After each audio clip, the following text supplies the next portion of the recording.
तो हेलो बच्चों, आपका पार्ट 5 में स्वागत है। हमने पार्ट 4 में पढ़ चुके थे। क्या पढ़े थे? Imperative sentence. और इस पार्ट 5 में पढ़ेंगे हम लोग एक्सक्लामेटरी सेंटेंस। क्या पढ़ेंगे? Exclamatory sentence.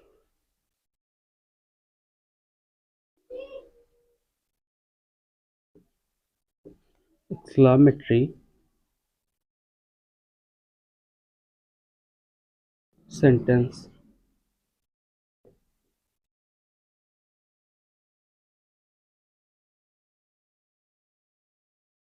क्या पढ़ेंगे? Exclamatory sentence. इसकी हिंदी क्या होती है? विस्मय सूचक वाक्य होती है। ठीक। अब इसकी डिफिनीशन क्या है, यानी परिभाषा। परिभाषा इसकी देख लेंगे। इन वाक्यों में आश्चर्य, हर्ष, शोक, भय, करुणा, आश्चर्य, हर्ष, शोक, भय, करुणा, घृणा आदि का भाव प्रकट होता है। ठीक। किस चीज का भाव प्रकट होता है? आश्चर्य, हर्ष, शोक, भय, करुणा और घृणा का भाव प्रकट होता है। ठीक। अब डिफिनीशन हम लोग पहचान चुके हैं, तो अब इसका एक एग्जाम्पल ले लेते हैं, है ना। एग्जाम्पल लिख लीजिए।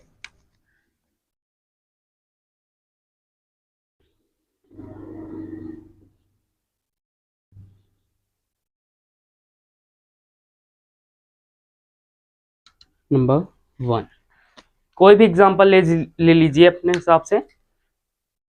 मान लीजिए हम ले रहे हैं what a misfortune. What a misfortune, कैसा दुर्भाग्य है। क्या है? कैसा दुर्भाग्य है। What a misfortune.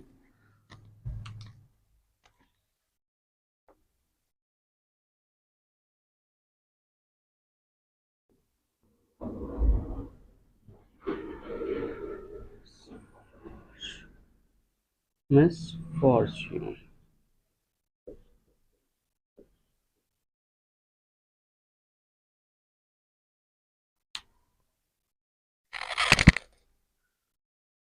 कैसा दुर्भाग्य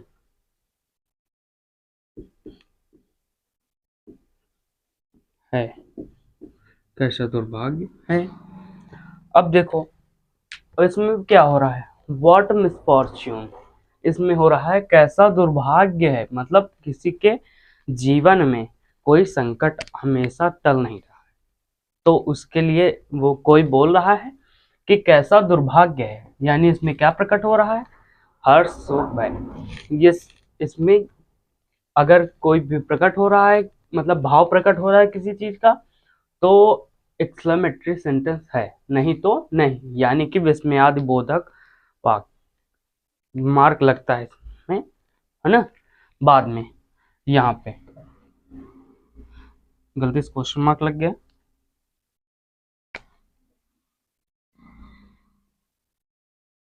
ठीक, समझ रहे हैं आप लोग? ये देखिए, ये देखिए। अब एक और एग्जांपल लिख लीजिए इसका।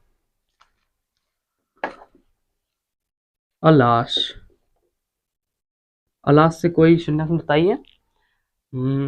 मान लीजिए हम लिख लेते हैं alas I am ruined. I am रियून्ड।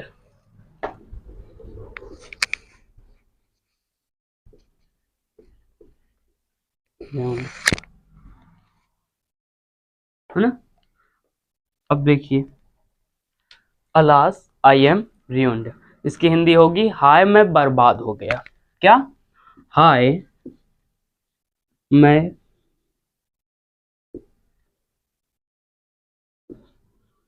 बर्बाद हो गया। हाय मैं बर्बाद हो गया। ठीक। अब कोई अपने जीवन की प्रस्तुति बता रहा है, मतलब कि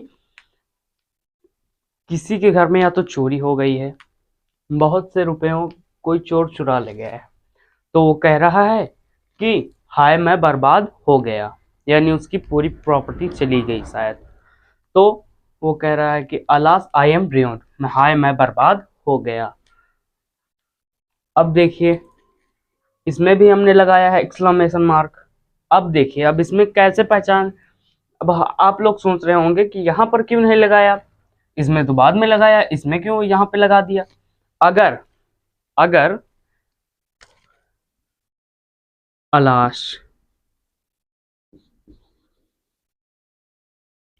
हुर्रा ब्रेवो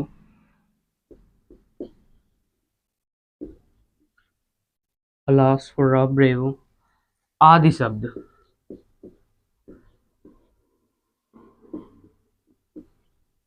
आदि शब्द इन वाक्यों में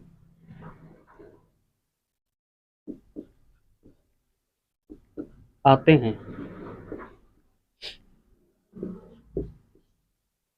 आते हैं तो इनके के तुरंत बाद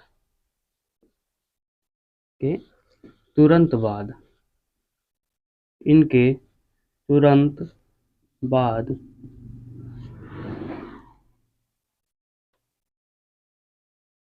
हम क्या लगाते हैं, ये क्या है, एक्सक्लेमेशन मार्क, यानी कि विस्मयादि बोधक चिन्ह, विस्मयादि बोधक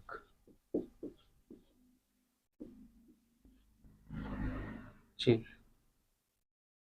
कौन सा है चिन्ह, ये, इसका प्रयोग करते हैं। ठीक, ये पहला पॉइंट था।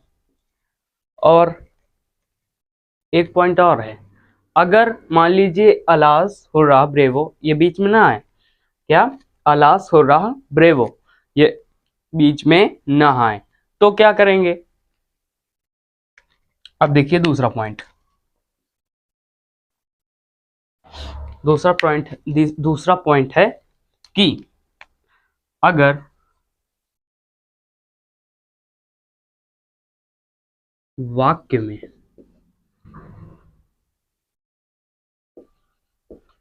ये शब्द न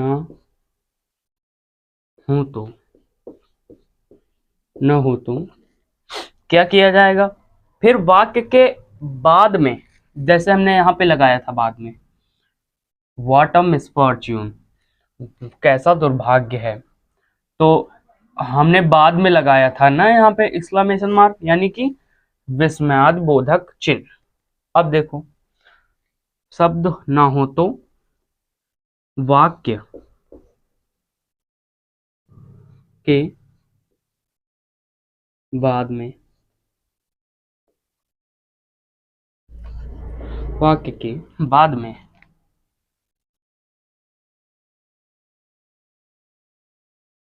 इसका प्रयोग यानी यूज होता है। किसका प्रयोग होता है, एक्सक्लेमेशन मार्क का ना। तो इसी से यहीं पे टॉपिक एक्सक्लेमेटरी सेंटेंस का टॉपिक खत्म होता है। अब मिलेंगे वीडियो के नेक्स्ट पार्ट में, ठीक, तब तक के लिए बाय।